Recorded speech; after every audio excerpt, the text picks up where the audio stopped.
Olá, nessa aula então vamos tratar da pressão atmosférica e do escoamento do ar, dito de outra forma, do vento.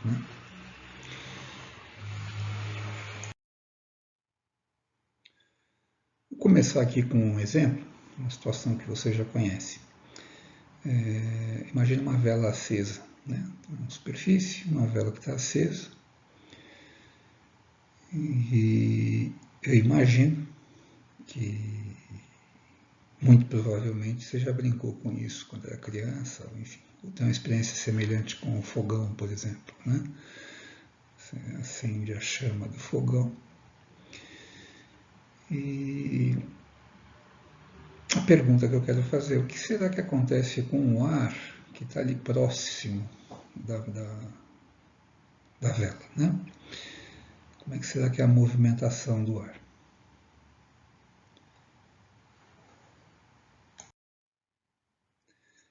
A própria forma da chama já é sugestiva, né?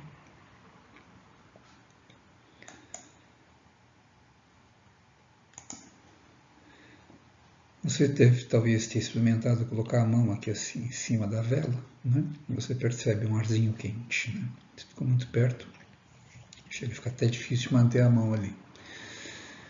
Então,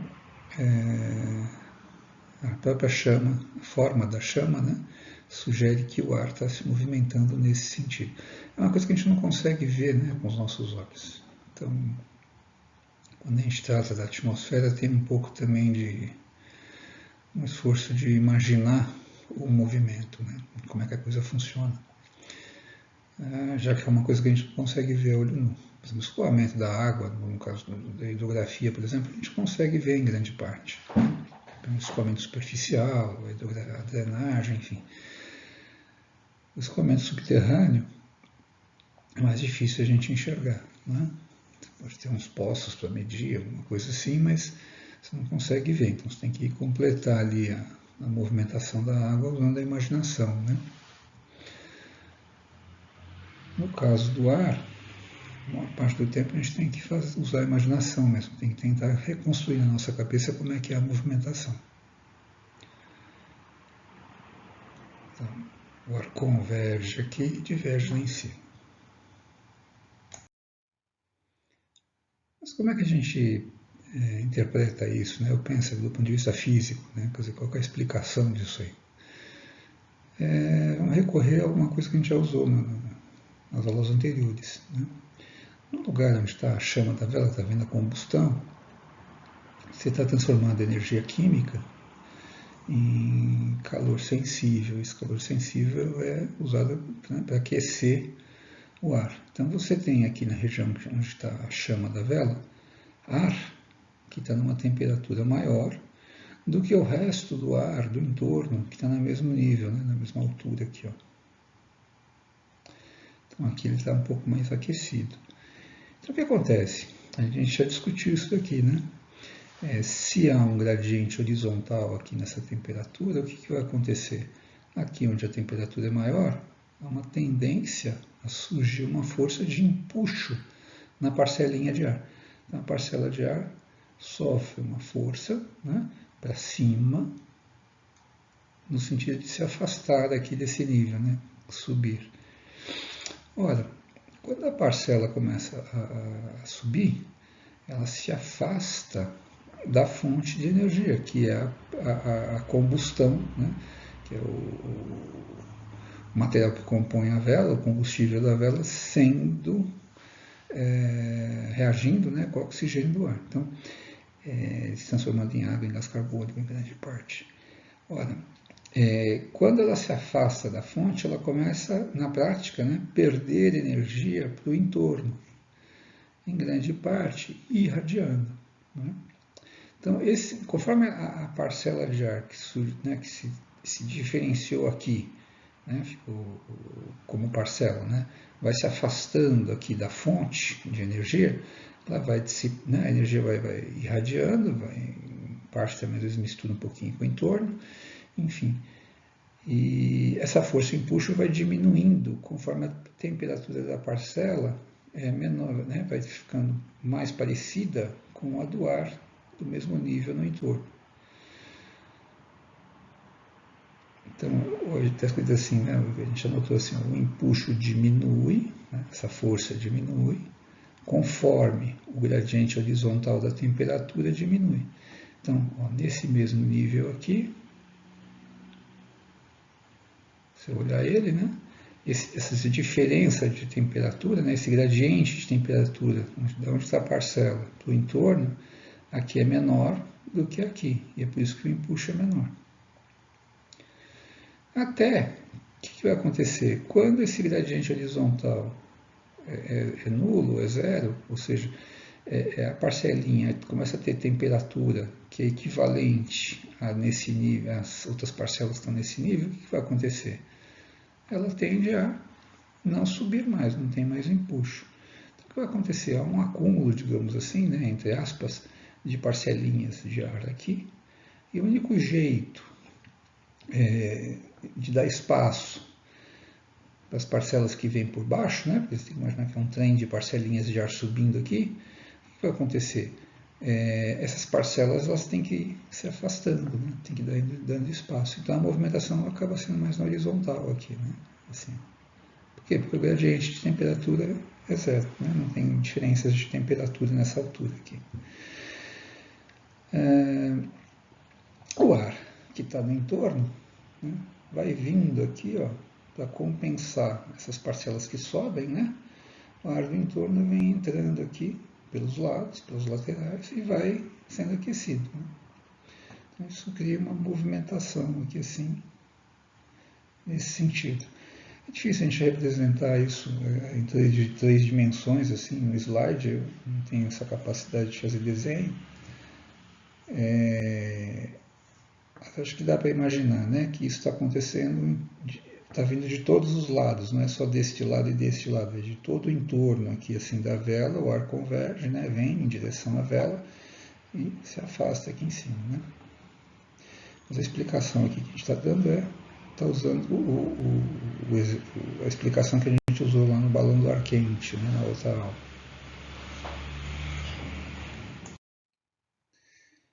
Então, o efeito, né, da presença da chama aqui, né, essa energia que a chama está transferindo para o ar, cria um gradiente de temperatura, e o que a gente está enxergando aqui é o quê?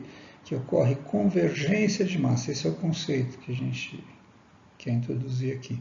O ar converge no entorno da chama, né? Ele vem em direção à chama, muda de nível, né? Sobe, nesse caso está subindo, e aqui em cima, onde ele está se afastando, né? Fugindo, né? Se espalhando a partir dessa região aqui, ele está se espalhando para todos os lados. Então a gente diz que aqui está havendo divergência de massa. Então aqui é convergência de massa, né? A massa vem em direção a essa região central, e aqui é divergência, a massa vai se espalhando para todos os lados. Então, divergência de massa e convergência de massa. Então, a gente gostaria de conseguir imaginar, de conseguir conceber e ver, né, isso aqui acontecendo na atmosfera. Né? Aqui seria a situação oposta, né, que em vez de eu ter uma chama de vela, eu tivesse o contrário, eu tivesse uma espécie de sorvedouro de energia, né, alguma coisa que está muito fria e que vai fazer com que o ar que está aqui próximo a esse objeto fique mais frio do que o ar do entorno. Então, ele vai esfriando o ar. E esse ar, então, vai acontecer? Ele vai descendo, esfriando e espalhando sobre a superfície. Tem pena que a gente não tem aulas presenciais, né? Mas, enfim, se fosse aula presencial, a gente podia até fazer isso, simular isso na sala de aula. Se colocar um cubo de gelo, um amontoado de gelo em cima da mesa, esperar um pouco, você começa a perceber assim, que tem uma névoazinha que vai se formando por aqui, escoa por cima da mesa e cai no chão. Você pode tentar fazer em casa também. Deixa o ar do ambiente tranquilo, calmo, né? Põe um amontoado de gelo em cima da mesa e fica observando. Você pode usar um cigarro, alguma coisa assim, para ajudar a visualizar, né? Mas aí você vai ver que o ar no entorno do gelo fica mais frio e escoa pela superfície, assim, para todos os lados, assim, por cima da mesa, e até cai, assim, como se fosse uma cascata aqui, se fosse uma mesa, né? Então, nesse caso, o que eu teria aqui, ó? Nesse trecho aqui, que eu tenho um sorvedouro de calor, né? Algo que está resfriando o ar, eu vou ter divergência de massa, ó. A massa vem de cima para baixo, né? A massa do ar, né? E se afasta para todos os lados a partir dessa região central aqui. Então está espalhando a massa sobre a superfície. Massa de quem? Do ar. Para compensar, aqui no nível mais alto, eu tenho convergência de massa. Massa que vem vindo em direção a esse centro e mergulhando em direção à superfície aqui, ó. Como se fosse um ralo, digamos assim, uma pia. Então, convergência de massa e divergência de massa. Quando a gente estuda a natureza, é muito comum que a gente não construa modelos conceituais, né, de como é que aquele fenômeno que eu estou observando, que eu estou pensando e concebendo, enfim, é muito útil, né, ter um modelo de funcionamento do processo básico. No caso da troposfera, não é a atmosfera como um todo, né? Que a gente está tratando da troposfera, que é a porção mais superficial da atmosfera, que é turbulenta, que é onde acontecem os fenômenos meteorológicos de maior interesse para nós. Nós estamos mergulhados, né? Vivemos dentro da troposfera, todos os outros seres vivos também, e as nuvens, a chuva, enfim, o vento, os raios, relâmpagos, trovões, neve, granizo, etc, etc, etc, tudo isso acontece na troposfera. Então, a gente está tratando aqui de um modelo, né? Um modelo conceitual, que é o mais simples possível para pensar a troposfera da Terra. Como é que a gente concebe isso? A gente olha para a superfície da Terra e percebe que a superfície do planeta, em relação à troposfera, que está justaposta a ela, né? Está aqui. Existe relevo, evidentemente, né? Mas aqui é uma simplificação conceitual. Está colocando esse limite entre a troposfera e a superfície e o planeta como uma linha, né? Mas o que importa para nós aqui é o seguinte, é que essa superfície ela é muito heterogênea, né? Então, varia muito em termos de quais são os materiais e as propriedades desses materiais. De forma que a temperatura na superfície do planeta é muito variável, né? Em várias escalas, desde escalas microscópicas até a macroescala. Quando você toma o planeta como um todo, há variações grandes, né? Gradientes grandes de temperatura na superfície do planeta. De tal maneira que, em relação ao ar que está aqui, né, justaposto, né, que está em contato aqui, próximo à superfície, em alguns trechos a superfície está mais quente do que a atmosfera, e em alguns trechos a superfície está mais fria do que a atmosfera. Então, estou colocando aqui só para a gente lembrar, né? Lembrar o quente, né? A história da vela, né? Um exemplo da vela, óbvio que não são velas, é a superfície que é quente. E gelo, tá, só para você lembrar por analogia aqui, né? Para ficar mais fácil de fazer a relação. Então, o que vai acontecer? Em diversas escalas, né? Desde a microescala até a macroescala planetária, você vai ter trechos em que a superfície aquece o ar, fornece energia para o ar, e há trechos em que a superfície funciona ao contrário, em que ela funciona como uma espécie de sorvedouro de energia, porque ela tá mais fria, a superfície está mais fria do que o ar que está ali justaposto, né? Então, o que eu vou ter? Eu vou ter, nesse nosso modelo aqui, a gente vai ter trechos em que existe convergência de massa e trechos em que existe divergência de massa. Aonde? Junto à superfície, né? perto da superfície, locais em que a massa converge, sobe, locais onde ela desce, né, de níveis mais altos e diverge aqui na superfície. Para compensar essas movimentações todas aqui induzidas por essas variações de temperatura que há na superfície do planeta, há uma compensação, movimentação do ar em outros níveis para fazer a compensação, né? Então, essa movimentação aqui, nesse nosso modelo, é induzida, né? Ela é uma espécie de consequência, digamos assim, de efeito do que está acontecendo aqui, ó, né? Isso aqui que é o motor, digamos assim. Então, por isso que a gente escreveu aqui assim, ó, que em relação ao ar troposférico, a superfície da Terra gera fontes e sorvedouros de calor sensível, em diversas escalas espaciais e temporais.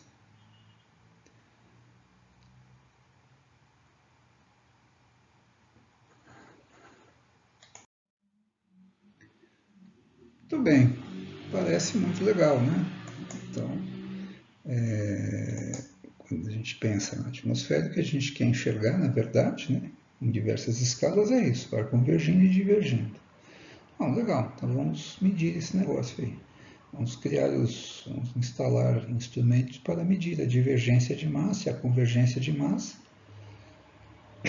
o máximo de lugares que a gente conseguir na Terra, para poder tornar visível algo que é invisível, né? No grosso de uma parte do tempo, o grosso de uma parte dessa movimentação toda aqui, em diversas escalas, a gente não consegue aprender diretamente. Então, a gente deveria ter instrumentos para poder medir isso.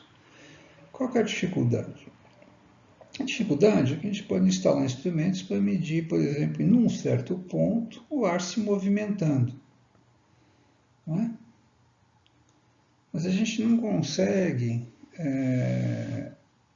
medir diretamente a convergência de massa e a divergência de massa. Até hoje ninguém conseguiu fazer isso, bolar um jeito de medir isso. Todo mundo consegue entender o conceito, mas é muito difícil chegar numa maneira de medir isso daqui, né? Então, o que se fez historicamente? Substituiu esse conceito de convergência e divergência de massa por um outro conceito, que também é muito simples, mas que permite a gente deduzir, onde está vendo convergência e divergência, a partir de uma variável física, né? A substituição foi feita pela densidade. Então, quando eu olho lá, olha, onde o ar está um pouquinho mais frio, né? E onde ele está um pouquinho mais quente, lembra, gente, na história do balãozinho de ar quente? Olha, quando eu tenho um balãozinho de ar quente, a densidade é menor do que no resto do ar naquele nível. Então aqui a densidade é mais baixa, aqui é mais baixa, e aqui onde o ar se diverge, assim, vai espalhando, ele está descendo, é porque a densidade é maior, ele está mais denso, lembra disso? Então aqui vamos supor o empuxo, entre aspas, para baixo, e aqui o empuxo para cima. Ah, legal, a gente pode usar densidade então. Por quê? Ah, porque densidade é uma coisa que a gente consegue medir, né? Convergência e divergência ninguém sabe como mede, né? Ninguém inventou um instrumento para fazer isso, mas para densidade dá. Densidade a gente sabe medir. Só que tem um inconveniente ao fazer isso. O inconveniente é qual? É que agora eu não consigo mais fazer de imediato comparações na vertical. Essa comparação, essa transposição, de convergência e divergência para a densidade, ela funciona quando eu estou no mesmo nível aqui. Se eu for aqui para cima também, ó, no mesmo nível dá certo. Ó. Aqui o ar, onde o ar diverge, é porque está mais denso, está mais concentrado, digamos assim, do que aqui, onde ele converge. Ele converge é porque a densidade é menor, por isso que o ar do entorno vem para cá. E afunda, está afundando aqui. Então, porque aqui é menos denso do que aqui, Essa comparação é razoável e é correta se a gente estiver no mesmo nível. Então, por que a gente está escrevendo aqui? A comparação da densidade em cada nível. Em cada nível eu posso fazer essa comparação. Então, a gente sacrificou a possibilidade de fazer comparações na vertical. Né? Porque não faz sentido. Veja bem, é evidente que se você pegar a troposfera, né, os quilômetros e quilômetros da troposfera e comparar ar que está aqui na superfície com o ar que está lá em cima, não tem como, né? Aqui certamente vai ser muito menos denso do que aqui embaixo. Certo? Qualquer ar que eu pegar aqui, em qualquer posição aqui embaixo, ele vai ser mais denso, bem mais denso, do que o ar lá no alto da troposfera. Não poderia ser de outra maneira. Então, quando eu falo que a densidade é menor e maior, agora só é possível dizer isso quando eu comparo no mesmo nível. A gente sacrificou a possibilidade da comparação imediata na vertical. A gente tem que tratar agora em camadinhas, né, digamos assim, em cada nível. Né? Tem que sempre lembrar de que nível que eu estou.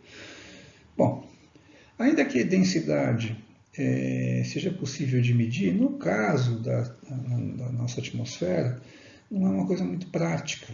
Né? Por quê? Porque eu tenho que pegar uma certa quantidade, um certo volume de ar, né, que está aqui, e medir a massa dele, né, em um certo volume determinado. Assim, conseguir determinar a densidade, é um jeito. A questão é que quando eu estou no mesmo nível, essas variações de densidade são muito pequenininhas. Né? Então, como são variações muito pequenas, eu teria que ter uma instrumentação muito precisa para medir algo chato de fazer. Né? Então, historicamente, a gente fez mais uma substituição, na verdade. Né? Então, todo mundo entende que é densidade, dá para medir, etc, etc, etc, mas a gente fez mais uma simplificação, a gente fez uma outra substituição historicamente. E tem uma razão, depois eu vou explicar por que isso aconteceu também, do ponto de vista... tem uma razão na história do conhecimento, tá? Às vezes a história ajuda a gente a entender por que certas coisas são como são, certas escolhas às vezes não foram... são resultado do processo, né? Mais da história do que de outra coisa. Bom, então vamos por partes aqui. Então, historicamente, a gente decide, em vez de trabalhar e usar e medir diretamente a densidade do ar, a gente fez uma outra substituição, substituiu pela pressão. Então, veja, para a gente enxergar, para a gente conceber, entender, imaginar a movimentação, né, onde tem convergência e divergência de massa na troposfera, a gente passou para a densidade e da densidade para a pressão. E a pressão, curiosamente, também vai guardar o mesmo problema. Né? Então, onde eu tenho, tinha, né, no slide anterior aqui, uma pressão um pouquinho menor, uma densidade um pouquinho menor, significa que se eu for medir a pressão do ar, ela também é um pouquinho menor. Que onde? Que aqui. Então, onde o ar diverge, eu espero encontrar o ar um pouquinho mais denso e a pressão também um pouquinho maior. Se você pensar em termos de pressão, aqui eu vou ter pressão menor, né, porque o ar está um pouquinho menos denso. Né? Então eu puxo para cá. E aqui que eu enxergo? O ar vai escoar de onde a pressão é maior para onde a pressão é menor. Né? Veja, não é que quem estuda a atmosfera tem um atalho especial, né? Uma fixação com pressão. Né? Não é nada disso. É porque pressão é muito fácil de medir. E o instrumento para medir também é antigo. Né? É muito prático medir a pressão atmosférica. Então vamos lá. Então, veja, a gente mantém o problema de que só pode fazer comparações na horizontal, né, no mesmo nível, tá bom? Então não faz sentido isso aqui. Você olhar Pressão maior, menor, maior. Ah, tudo bem, aqui em cima faz sentido. Ó, aqui está divergindo, convergindo, divergindo, né? E aqui? Ah, também, né? Tá. Agora, se eu fizer assim, essa comparação, é uma comparação esdrúxula, né? Pressão maior aqui, pressão menor aqui, de jeito nenhum, possível, né? Então, quando eu estou na troposfera, certamente aqui a pressão é maior do que aqui, né? Então, eu só posso fazer as comparações, ó, a comparação da pressão em cada nível. Sacrifica a possibilidade de comparar na vertical para ter fazer comparações sempre na horizontal, completar, quando eu concebo como é que é a movimentação aqui em cada nível, eu completo imaginando o que está acontecendo entre os níveis, né? E vale a pena porque isso aqui é muito fácil de medir, muito prática a medida. A mesma praticidade não há para densidade e convergência e divergência de massa. Até hoje, que eu saiba, ninguém conseguiu criar um instrumento para medir. Para nós que somos geógrafos, né, vai ser fácil isso aqui, ó, de entender. Então, a estrutura da troposfera é tridimensional, mas as comparações da pressão são feitas normalmente, vou dizer, vou arriscar dizer, olha, tem que ser em níveis horizontais, né?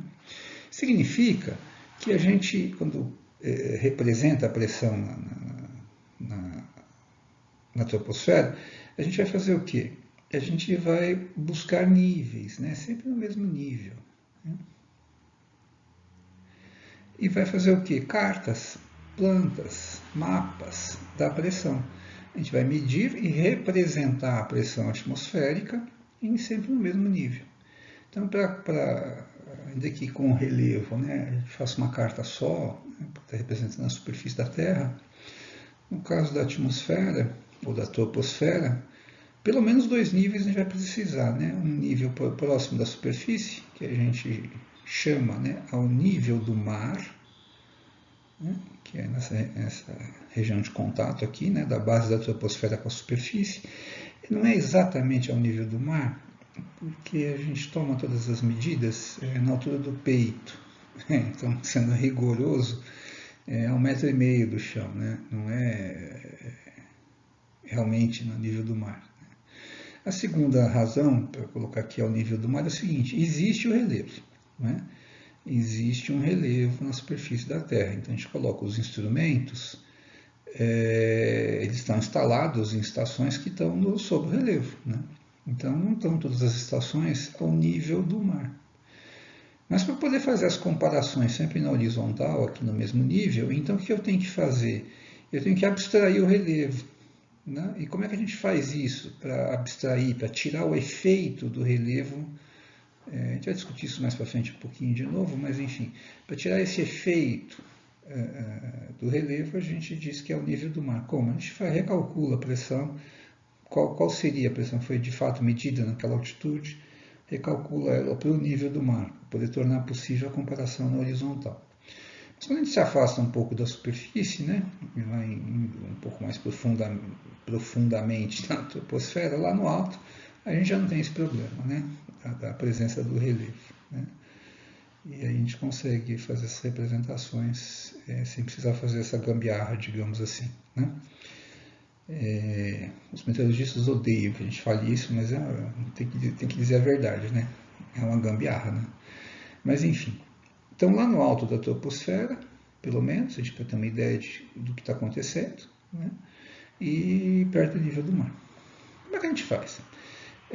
No nosso caso aqui, ó, a gente está tendo aqui, né, nosso exemplo bem simples, né? Está vendo convergência na superfície e divergência aqui em cima. Então, como é que eu vou representar, né, que a pressão aqui perto do miolo é maior do que no entorno? Então, conforme eu vou me afastando aqui, vai diminuindo. Então, a gente representa com isolinhas de pressão. Essas linhas que estão aqui são isolinhas de pressão. Ora, Por analogia a relevo, né? A gente está acostumado com curvas de nível, no caso do relevo. A ideia é a mesma, né? Aqui, ó, onde está vendo convergência, a pressão é baixa no meio, né? E mais alta indo para a borda. Então aqui é o, vamos supor, se fosse uma elevação, né? Seria aqui, se fosse relevo, né? Aqui é o alto da elevação, o máximo da pressão. E aqui, assim, a foz do rio, né? Um sumidouro, alguma coisa assim. Né? Então, eu estaria descendo aqui o relevo, se fosse relevo, né? Se for o ar também desce, escoa para cá, né? Só que está fazendo isso no mesmo nível aqui. Por analogia com a coisa da temperatura e densidade, enfim, a gente usa a escala de cor um pouco diferente da que a gente está acostumado com relevo, né? Não é o contrário, mas ele tem analogia com a coisa da temperatura também, né? Então, onde a pressão é mais alta, é azul. E onde a pressão é mais baixa, é vermelho. Aqui. Agora vamos lá na superfície, ó, aqui perto da superfície. Ó. Aqui o ar está mais quente, né? Tá vendo convergência da massa para subir, e aqui está vendo divergência. Então o ar aqui está mais frio, né? Tá vendo? Aqui, ó. Esse é o mapinha no nível do mar. E esse aqui é o mapa no alto da troposfera. Então, no mínimo, a gente precisa disso para poder imaginar, né? Ó, você olha assim, ó, lá na superfície está vendo convergência de massa, o ar está subindo e está aparecendo aonde? No outro nível, lá em cima, ó, ele está vindo de baixo, né? Está aparecendo aqui e espalhando para todos os lados. É isso que a gente vai tentar entender, né? Não é que a gente tenha alguma fixação por pressão. Não, é que a pessoa olha isso aqui, né? E enxerga o quê? O ar escoando para as beiradas aqui, né? Vindo do meio para fora. E de onde está vindo? Do nada? Não, está vindo de outro nível, né? Ele não está vindo, não está sendo criado aqui no meio espalhando, não. Ele está vindo de outro nível e se espalhando neste nível da carta. E aqui, mesma coisa. O ar está convergindo, vindo em direção a esse centro. E aí, vai ficando concentrado aqui? Não, ele vai mudando de nível, né? Neste caso, está descendo. Onde ele aparece? Aqui, ó. E o ar está, né? Está aparecendo aqui de onde? Do nada? Não, está vindo de outro nível e aparecendo no nível da carta. E depois está espalhando aqui no nível da carta, né? Para as beiradas. Então, aqui está vendo divergência e aqui convergência. Então, vou escrever aqui uma notinha, aqui uma observação. As cores são usadas em analogia à temperatura do ar. Então, cartas de pressão teriam, né, poderiam ter essa escala de cores aqui.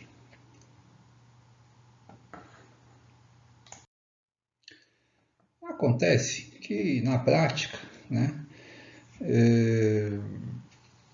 você traça lá ou tem essas curvas de pressão, as isóbaras que são chamadas, né, na carta de pressão daquele nível, né? A única coisa que vai distinguir aqui e aqui, eu vou ter trechos em que a pressão é mais alta e mais baixa. Então, para simplificar, ao invés de colorir a carta inteira, a gente simplesmente anota no centro das áreas, né, onde eu tenho alta pressão e baixa pressão, né? Na outra carta aqui era azul, aqui era laranjinha, né? Então, a gente simplesmente anota onde é alta e onde é baixa. Em português a gente coloca A e B. Mas qual que é a convenção? É isso? Quer dizer, em todos os lugares do mundo você vai colocar A e B? Por que o português é uma língua tão importante assim? Não, não é isso. Você pode pôr, né, você põe a letra da sua língua, né? Então, se fosse uma carta feita nos Estados Unidos, aqui ia ter o quê? H. Lá nos Estados Unidos são né? Na Inglaterra, os países de língua inglesa, a gente põe um H de high, né? De alto em inglês. E aqui, onde é baixa a pressão, né? A gente coloca, se for língua inglesa, coloca L de low, mas sempre em vermelho. E aqui, em azul. Então, a alta pressão vai ser sempre uma letrinha em azul e a baixa pressão uma letrinha em vermelho. Qual é a letra? Bom, depende da sua língua, né? Se for, sei lá, pode ser até, sei lá, ser um kanji, né? Se você quiser. Desde que seja, e é mesmo, né? Tá? Na Ásia, né? Então, enfim. O que importa é que quando você vai ler, a convenção é a cor, não a letra, tá bom? Então, a letra, a cor azul, alta pressão, a cor vermelha, baixa pressão. E assim, com essa convenção simples, a gente consegue ler as cartas feitas por qualquer pessoa em qualquer lugar do mundo, né? A gente sempre sabe que a carta de pressão tem essa legenda simples, né? Poder interpretar a superfície, né? Onde é alto e onde é baixo, digamos assim. Para nós que somos geógrafos, a gente vai sendo treinado a ler, interpretar relevo, isso é uma facilidade, né? Não é todo mundo que tem essa facilidade de interpretar carta de isolinhas, né? Então, muito bem. Então, a gente vai encontrar nas cartas de pressão, na verdade, as cartas meteorológicas, cartas esse jeitão aqui, isso aqui. Eu vejo isso na carta e quero, na verdade, reconstruir na minha cabeça esta movimentação, tá ok? Isso aqui é um meio para representar, e aí a gente reconstrói na nossa cabeça o que está acontecendo. Okay? Eu vou fazer uma pequena digressão aqui, né, e fazer uns comentários de como é que se determina a pressão atmosférica, né? Muitos de nós já vimos isso lá no ensino fundamental ou médio, ou por alguma outra razão já sabemos. A gente vai fazer uns comentários aqui. Né?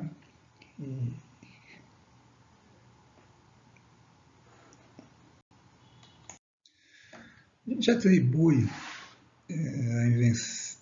a invenção do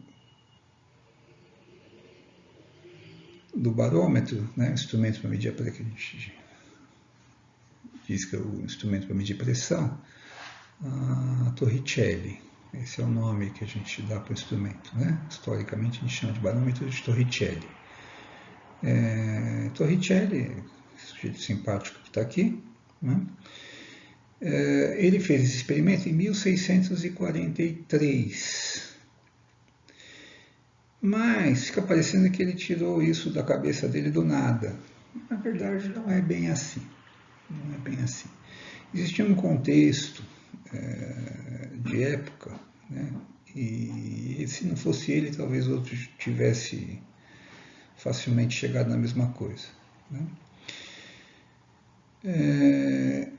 Então tem um precedente, que é um precedente que vem desde a antiguidade, e os egípcios já sabiam disso, né? Porque no Egito já existiam bombas de água, né? Mecanismos para elevar a água. Né? E desde a antiguidade havia uma dificuldade muito grande, né? E na prática era impossível, né? Ninguém conseguia desenvolver instrumentos para bombear a água além de 10 metros de altura. Não é só a dificuldade de fazer tubos, não sei o que, não era isso. Né? Na prática, por mais que você quisesse, você tinha uma dificuldade de construir um instrumento que bombeasse a água a mais de 10 metros de altura. Então era um conhecimento prático. Né? Então, por exemplo, os aquedutos romanos, por exemplo, né? Toda a água descia por gravidade, né? Não eram tubos, né? Era uma simulação de um curso d'água. Então, toda a lógica dos estabelecimentos urbanos fixos dos romanos levava em conta isso, né? Que você tinha que ter um jeito de trazer a água por gravidade, né? Que era muito difícil fazer o bombeamento.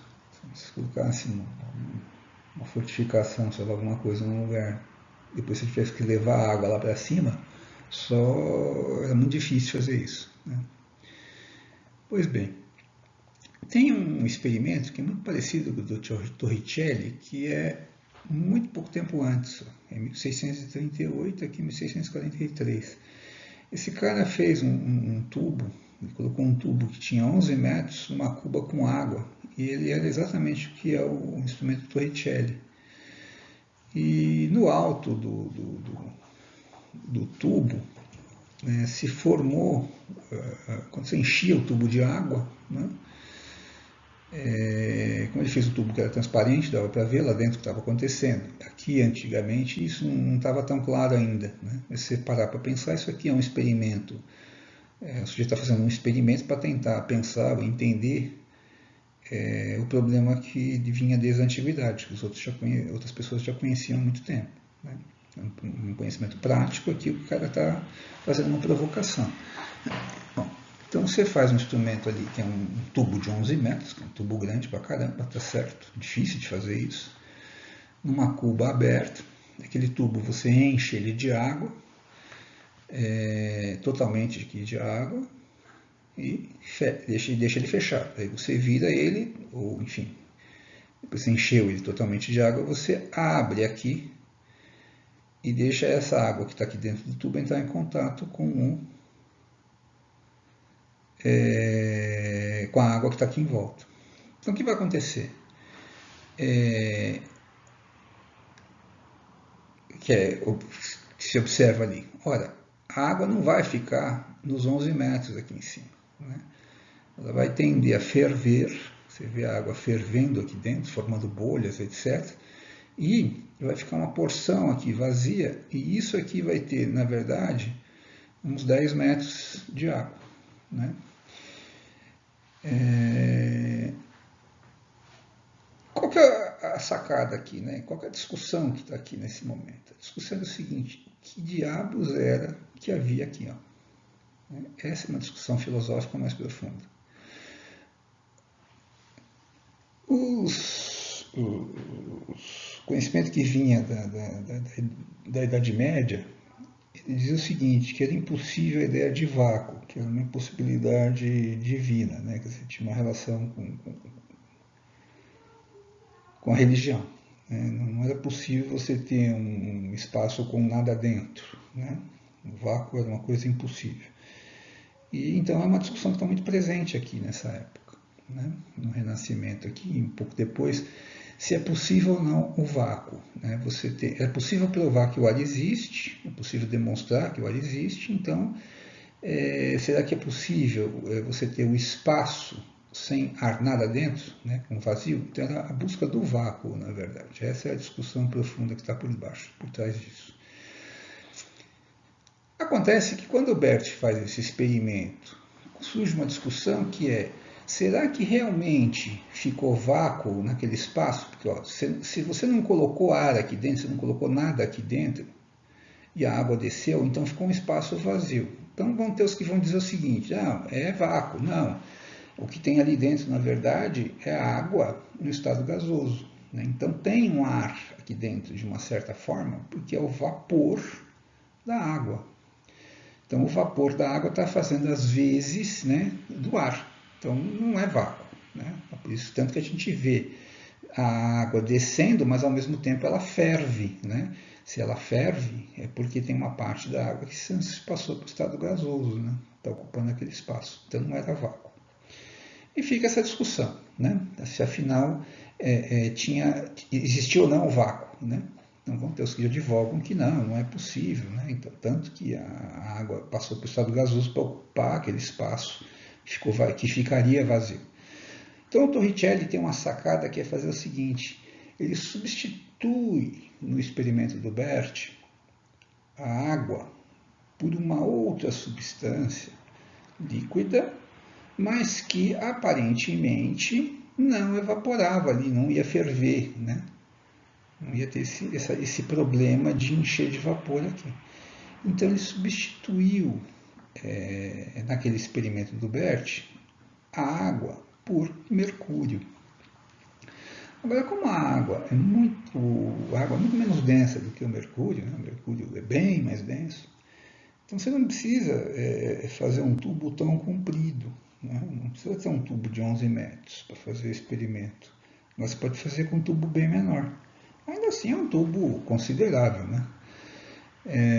Mas o que o Torricelli percebe é que não importa muito o tamanho do tubo, se ele tiver mais do que uns 76 centímetros, né, vai sempre ficar um pedaço lá que aparentemente é vazio. Você enche o tubo de mercúrio, tampa, né, vira aqui nessa cuba que tem mercúrio também e solta.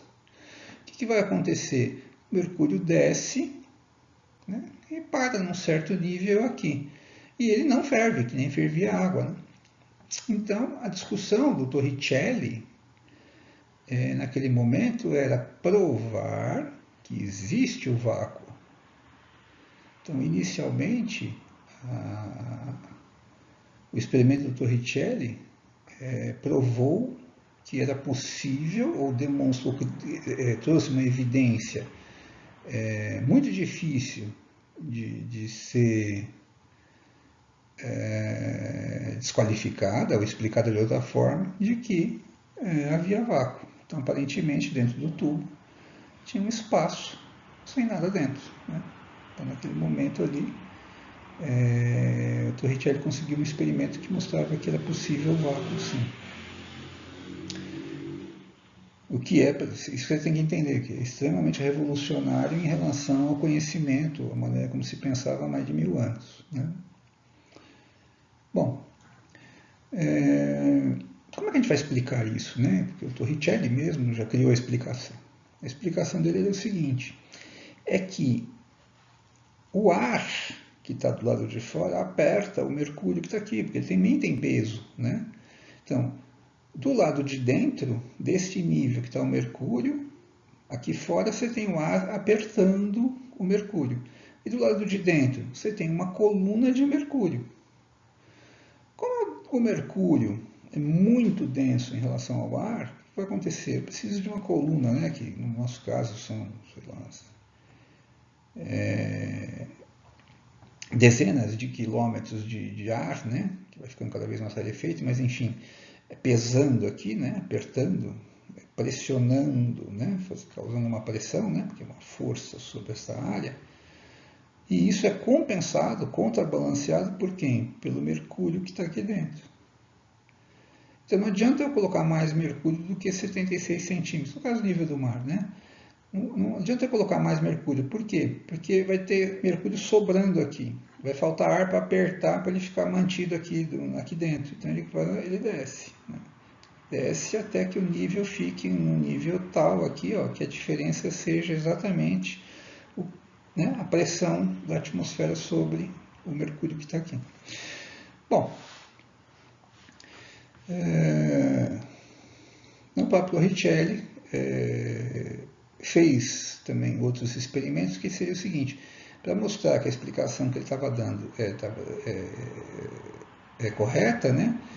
Então ele fez o quê? Então eu vou colocar o meu instrumento, né, a várias altitudes.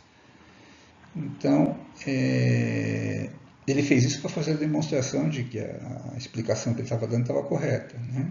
Quer dizer, mostrar a evidência. Ó, que se eu subir, né, colocar numa altitude maior, o que vai acontecer? Agora o mercúrio vai ficar um pouquinho mais baixo aqui, cada vez mais baixo. Quanto mais alto eu for, mais baixinha fica a coluna de mercúrio. Por quê? Porque eu tenho menos ar para contrabalancear aqui, né, para fazer pressão aqui, para sustentar a coluna de mercúrio.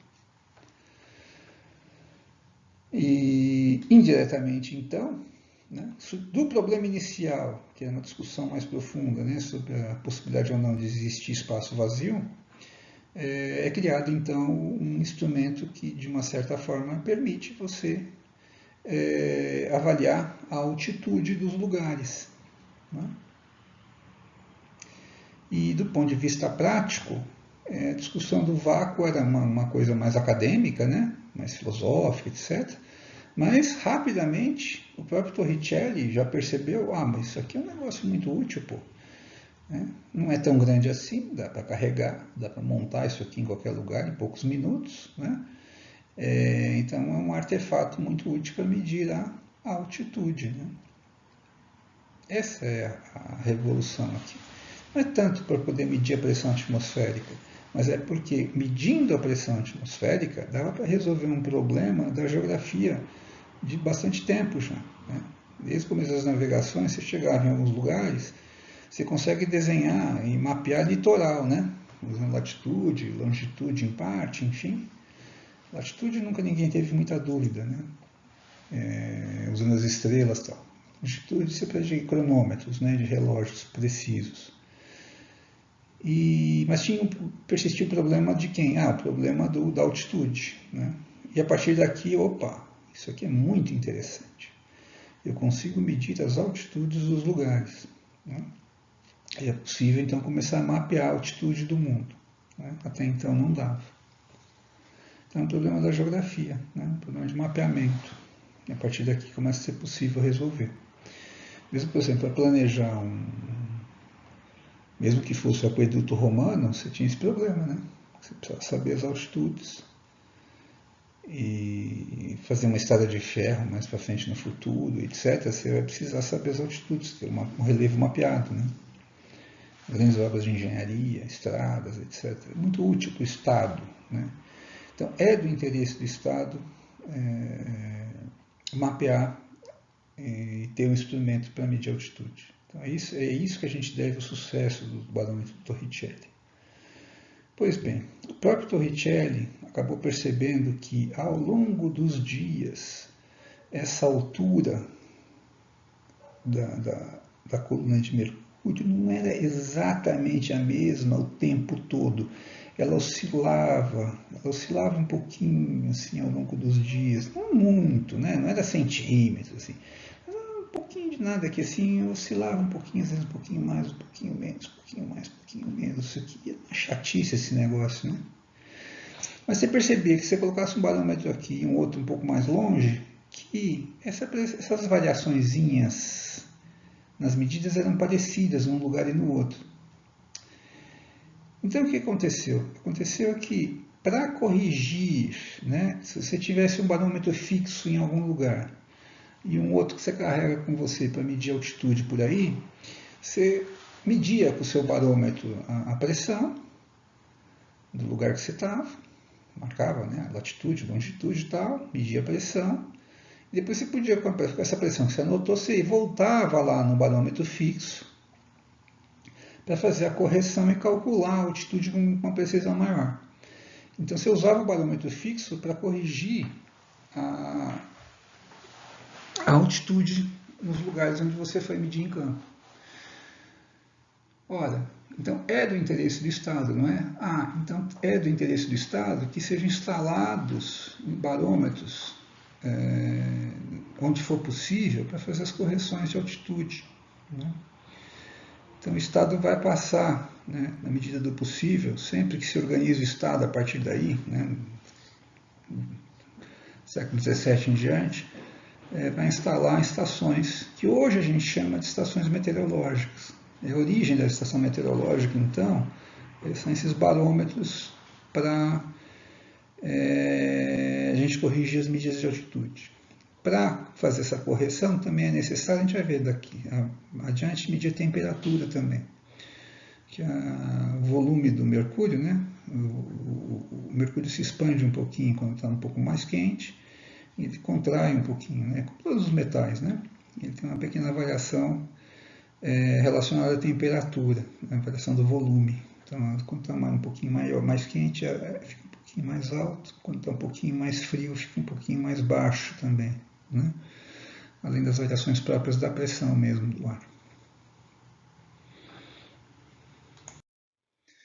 Então, na prática, né, ao longo do tempo, o barômetro idealizado lá pelo Torricelli sofreu uma série de melhorias, mas mantiveram, enfim, a essência sempre é a mesma. Então, a primeira coisa é que o mercúrio, meio chato de arrumar, né? Não é tão simples. Então você faz a cuba do mercúrio, não precisa ser aquele negócio aberto, né? Então você faz uma câmara para guardar o mercúrio e tem só um furinho bem pequenininho bem fininho, que dificulta ou quase impossibilita o mercúrio de escapar, né, de derramar para fora, mas permite que o ar passe, né, um pouquinho de ar passe devagarzinho para dentro e para fora. Isso é suficiente para equilibrar a pressão interna com a externa aqui. Né? O que mais? Você tem um termômetro associado, um termômetro que serve para medir a temperatura bem perto aqui de onde está o mercúrio. Tem uma ideia se o mercúrio, né, tipo, para fazer a correção, né, da medida de acordo com a temperatura do mercúrio. E esse padronizou, medir sempre e corrigia a temperatura do mercúrio como se fosse para 0 graus, né, o mercúrio a 0 graus. Então a gente, depois, a outra correção que se faz a 0 graus é para a prestação, né, onde ele está. Depois, para uso meteorológico, faz a outra correção que eu já tinha comentado antes, que é reduzir ao nível do mar, né, tirar o efeito da altitude. Mas o uso original, né, que era fazer as leituras de altitude, corrigir as medidas de altitude que eram feitas no entorno, né, em outros lugares perto do barômetro fixo, aí você não fazia a correção, né, para o nível do mar, evidentemente. A outra coisa que tem são escalas, né, são para anônimo, na verdade é uma reguinha, né, para você medir a altura do mercúrio com uma reguinha bem precisa pertinho, uma lente de aumento. Enfim, são melhorias, mas a essência é sempre a mesma. Um tubo, tem um espaço aqui vazio, que é o vácuo de Torricelli, né? E a cuba de mercúrio com equilíbrio, né? Na pressão externa. O resto tudo... Isso aqui tudo, essa armadura aqui, porque como é de vidro, né? Para proteger. Aqui mesma coisa, né? Tem uma armadura metálica aqui para proteger o instrumento. A gente tem barômetros desses que já tem muitos, alguns que já tem 3 séculos medindo, né? Sem nenhum grande problema. São muito duradouros, né? Mas existe um outro tipo de barômetro, ou altímetro, né? A gente escreve altímetro, barômetro, né? A diferença básica é sempre o uso que vai se fazer, né? Mas sempre, nos dois casos, é um instrumento que, na verdade, no fundo, mede pressão, né? Esse é o princípio de funcionamento. Esse outro tipo aqui é o barômetro, o altímetro aneroide, a gente fala. É muito usado em aeronaves, por exemplo, né? Ou embarcações também. O que é o aneroide? O aneroide é essa câmara que está aqui. Ó. Aqui está em perspectiva e aqui está em corte. Então você imagina 2 pratinhos ocos, né? Encaixados um no outro. E o encaixe é tão bem feitinho que fica hermético, né? Não entra nem sai nada. De tal forma que quando a pressão externa, a pressão do ar é um pouco maior, o ar empurra e aperta essa câmara para dentro. Ela encolhe um pouquinho aqui, né? Diminui um pouquinho o volume interno. E quando isso acontece, o eixo, esse eixozinho que está aqui, ele vem para dentro. Quando a pressão do lado de fora diminui, acontece o contrário, né? Essa câmara que chama aneroide, ela estufa um pouquinho, dá uma estufadinha para fora. E aí esse eixo vem para fora também um pouquinho. E o restante que você tem aqui é só um artefato mecânico, digamos assim, para fazer a amplificação do movimento. Aqui é um movimento bem pequenininho, né? Bem curtinho, as coisas milimétricas, né? Submilimétrica. E aí com a alavanquinha você faz esse eixo aqui que tem um ponteirinho se mexer bastante, né? Você dá uma movimentada aqui assim, a ponta do ponteiro se mexe bastante. Bom, no caso de usar esse instrumento numa embarcação, as embarcações, esse é o caso aqui, né? A gente vai chamar de barômetro. Por quê? Porque a embarcação está sempre no nível do mar, né? Digamos assim. Então a altitude é sempre a mesma, se mantém. Se houver variações nesse instrumento, a gente vai atribuir a variações na pressão atmosférica, né? Própria da atmosfera, pequenas variações na pressão. Mas não vai ser na altitude. E, normalmente tem uma blindagem em metais que são difíceis de oxidar, né? Por exemplo, latão, aço inoxidável, esse tipo de coisa. Vidro, enfim, materiais que resistem bastante à maresia, né? E se ele é usado em aeronaves, aqui tem um exemplo, né, no painel da aeronave, ele é um altímetro, né? Então a aeronave sobe ou desce muito rapidamente, muito pouco tempo, e os ponteiros vão para lá e vão para cá, mostrando a altitude, né? Então nesse caso a gente vai chamar de altímetro, nesse caso vai chamar de barômetro. Então, mas no fundo é a mesma coisa, né? É o mesmo tipo de instrumento. Esse tipo de instrumento é muito mais barato para fazer, né? E ele consegue ser bem mais compacto, né? E a leitura é mais rápida também, né? Um ponteiro assim, essa amplificação mecânica é meio mais rápido de você fazer a leitura visual do que olhar lá direto no barômetro, né, de mercúrio. Enfim. Já tinha visto registradores antes, né? Tínhamos falado um pouco do termógrafo, do higrógrafo. Agora aqui é um microbarógrafo. É um instrumento para medir pressão, aneroide, né? Em vez de ter mercúrio, ele tem os aneroides, estão aqui, ó. Você vê como são todos a mesma coisa no fundo. Pequenos detalhes assim, não é nada importante que varia. Ó, aqui é o tambor gira, rotação diária ou semanal. Na ponta aqui tem tinta. Essa alavanca é só para amplificar o movimento. Que está aqui, a alavanquinha, outra alavanquinha. Na ponta aqui, o que tem? Uma pilha de aneroides. Então, como cada aneroide tem uma movimentação muito pequenininha, se você empilhar vários deles, né, muitos aneroides, vários aneroides, você faz com que o movimento aqui seja um pouco maior, né? Então você consegue perceber variações pequenininhas na pressão. Então, microbarógrafo aneroide. Por quê? Porque a gente usa esse instrumento para medir aquelas pequenas variações na pressão atmosférica que acontecem de um dia para o outro ao longo das horas. Não é o efeito da altitude, por exemplo, que se instala na estação num ponto fixo, né, uma altitude constante, e fica ao longo dos dias registrando as variações na pressão atmosférica. São microvariações, né, pequenininhas.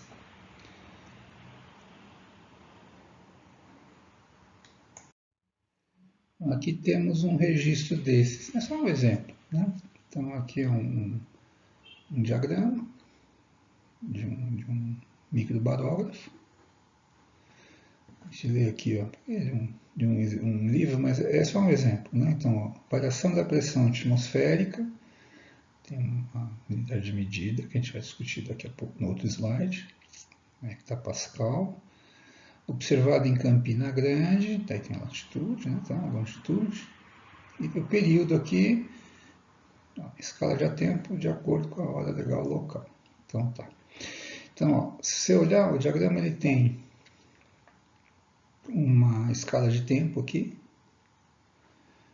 1, 2, 3, 4, 5, 6. Então,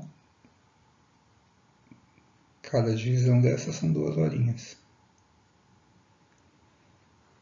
E a linha sobe e desce aqui, ó. Cada aqui é uma unidade, né?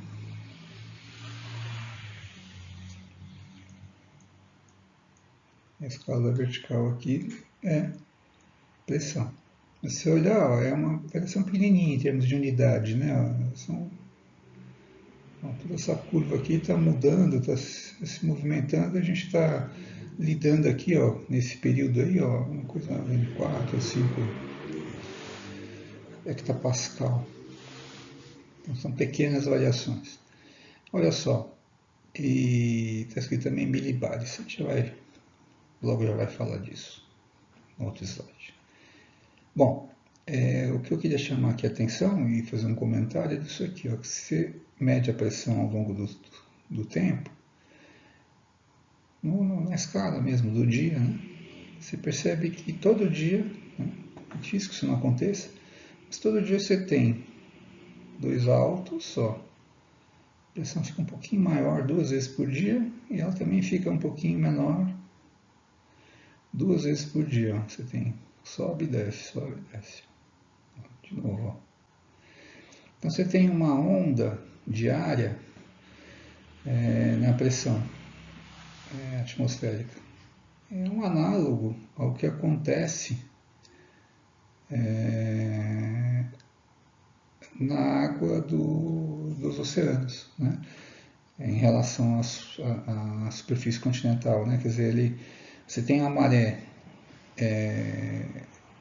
no oceano, que o pessoal conhece mais, já ouviu falar, mas também tem a maré na crosta, a própria crosta da Terra, né? Faz essa movimentação, uma amplitude bem menor que a da água do oceano, mas o ar também tem essa onda, mas ainda com uma amplitude bem maior do que a da água do oceano. Esse sobe e desce diário aqui, né? Essas duas ondinhas aqui, a gente chama de maré barométrica. E ela é registrada o tempo todo nas estações meteorológicas com um microbarógrafo, por exemplo. Tá?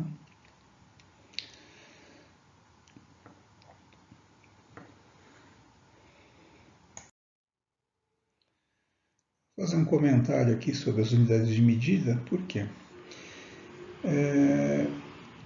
No sistema internacional padrão, né, a unidade certa para medir pressão é Pascal. Você já deve ter visto lá no ensino médio, talvez você lembre disso. E se eu falar hectapascal, eu estou falando de 100 Pascal. Né? É só um múltiplo de Pascal. Agora vamos voltar aqui em cima, nessa sequência. Uma atmosfera, né, ao nível do mar, o valor médio da pressão atmosférica ao nível do mar, é 1, esses quebradinhos bar, um barômetro, é a origem da... Acontece que a gente lida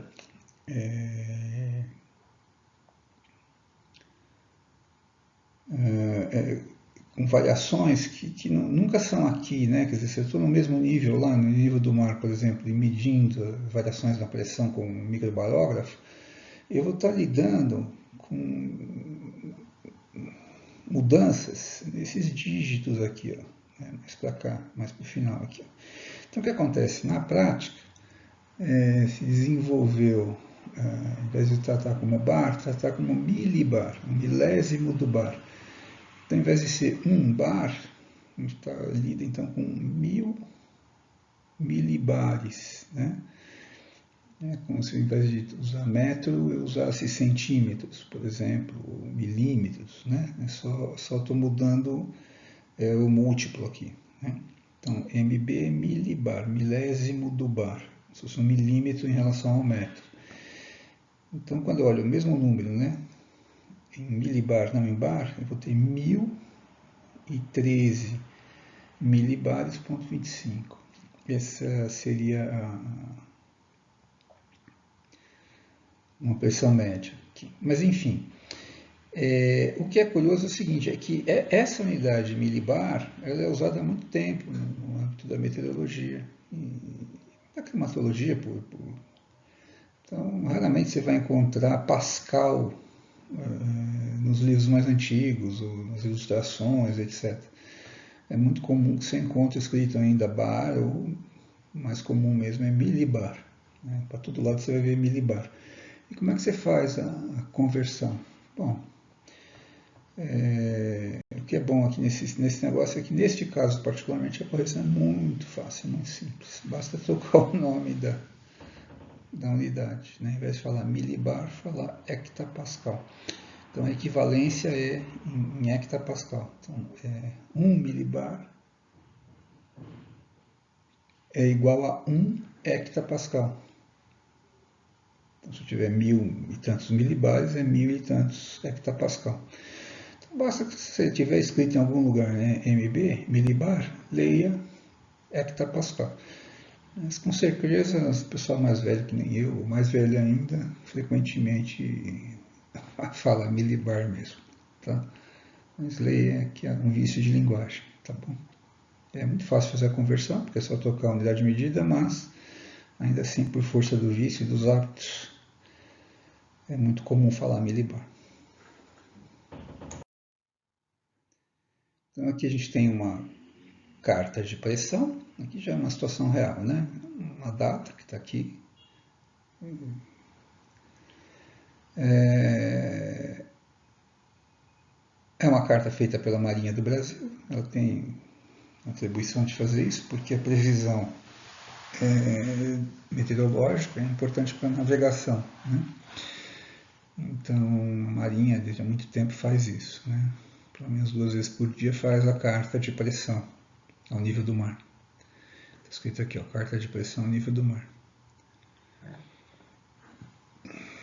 Essas isolinhas que vocês têm aqui, vocês já sabem, que são isóbaras, né? Isso aqui foi traçado à mão, uma pessoa experiente. Plota todas as medidas que tem em estações fixas e nas embarcações. Por convenção, todas as embarcações, a partir de um determinado calado, um determinado tamanho, elas têm em si estações meteorológicas, elas são estações meteorológicas móveis. Então, todo mundo mede e colabora num banco de dados que é coletivo, né? Toda a humanidade de um jeito ou de outro. Em geral, é uma atividade ligada ao Estado, né? Então, todos os Estados nacionais eles colaboram com um banco de dados internacional, né? Com a troca dessa informação. Então, por exemplo, como é que eu faço isso aqui? Bom, o Brasil e todos os países da América do Sul, e mais todas as embarcações que estão andando por aqui, né, que estiverem andando pelo mar, estão produzindo dados e fornecendo para todo mundo. Todo mundo pega e usa, né? Então, no caso aqui, a Marinha está pegando essas informações nessa data. A pessoa plotou tudo na carta e desenhou as isolinhas, né? Reconstruiu aqui o campo da pressão atmosférica da melhor maneira possível com a informação que estava disponível, né? Em geral, funciona bem, né? A gente vai discutir mais para frente, vai voltar para ver detalhes aqui. Então, o Azinho aqui, ó, azul, alta pressão, um Bzinho vermelho, outro Bzinho vermelho, tá vendo? São as áreas de baixa pressão. E o A, azul, são as áreas de alta pressão. Então, quando eu olho aqui, eu tenho que imaginar que isso aqui é como se fosse um relevo, né? Isso aqui é uma elevação, e aqui é uma depressão. Aqui uma outra depressão. No relevo, não, a depressão barométrica, né? Assim mesmo que a gente fala. Uma área de baixa pressão é uma depressão barométrica. A gente vai voltar nela depois. Lembrando que a gente tem um compromisso, né, de, ao ler uma carta dessa, ou ao olhar uma carta dessa, o meteorologista, enfim, pessoa com... A ideia é você conseguir imaginar a movimentação do ar, né? De onde para onde o ar está se movimentando aqui, né? Onde tem convergência de massa e divergência de massa. Essa parte já está muito extensa, eu vou parar aqui, a gente continua já na outra parte, na segunda parte da aula.